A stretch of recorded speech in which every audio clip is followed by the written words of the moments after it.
The Trump administration just sent a fourth Navy destroyer to hunt cartels, and what they're planning will end the Maduro's narco-terror regime forever. And we're talking about the most powerful anti-cartel strike force ever positioned in the Western Hemisphere, ready to dismantle these drug networks that are unaliving Americans at a historic rate.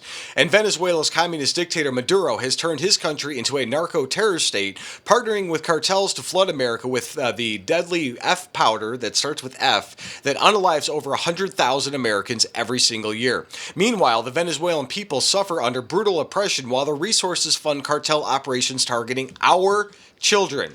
But President Trump's military just surrounded the regime with 172 Tomahawk missiles and nearly 3,000 Marines ready to regime change operations.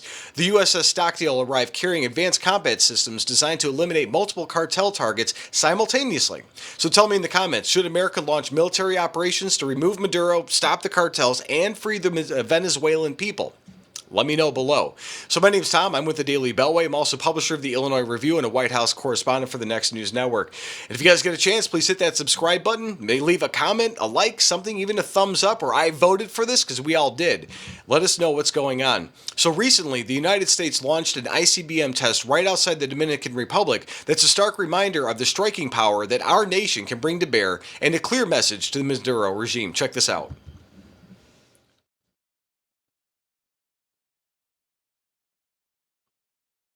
There's no audio. I'm sorry about that, guys, but it's a video showcasing that they launched a ICBM from a sub right outside of, I think it's the Dominican Republic, and the guy captured the video at night, and there was no announced planned launch of the missile. The United States just did it. It was a pretty clear indicator what they wanted to send to the Maduro narco-terror regime.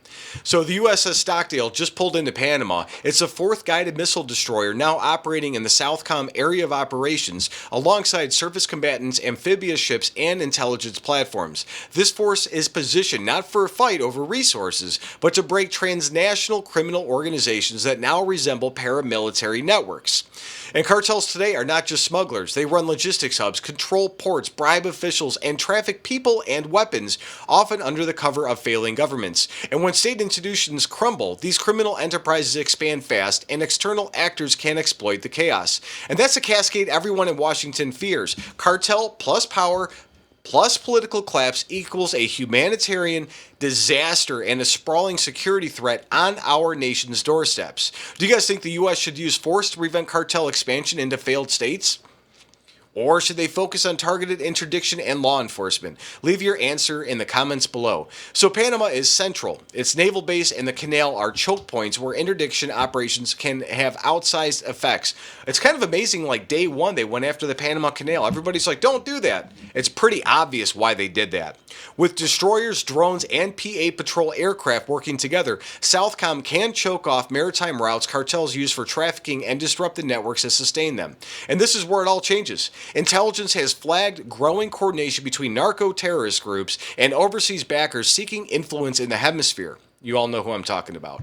If a regime in Caracas collapses, proxies could step in and migration waves would surge, destabilizing countries from Colombia to Mexico. And the Stockdale and the accompanying task force are a forward line, breaking supply chains, protecting partner nations, and preparing contingency plans for evacuation or limited strikes if malign actors attempt to take advantage. So the Stockdale itself brings more than missiles. Its sensors, helicopters, and embarkment teams support interdiction and board and search operations. This is the kind of work that stops shipments before they even reach the shore. You guys have seen the kinetic strikes. And you combine all that with special operations and allied law enforcement, it's a whole of government approach to stopping cartels before they metastasize into proto-states. And this divisive stature, like it's this posture, whether it prevents collapse, buys times for partners to rebuild, or deters foreign interference, the deployment signals like the willingness to do this. Oh, I voted for this. If you guys did, let me know. So if you guys got value from this news update, please tap subscribe. My opinion is next. So awesome. So this matters because the threat is no longer just smugglers and speedboats. It's an organized breakaway of criminal power that can unmake nations. And when cartels begin controlling ports, government officials, and supply lines, entire countries tip into chaos. And that chaos does not stay local. It spreads migration, crime, and influence operations that threaten our republic's security.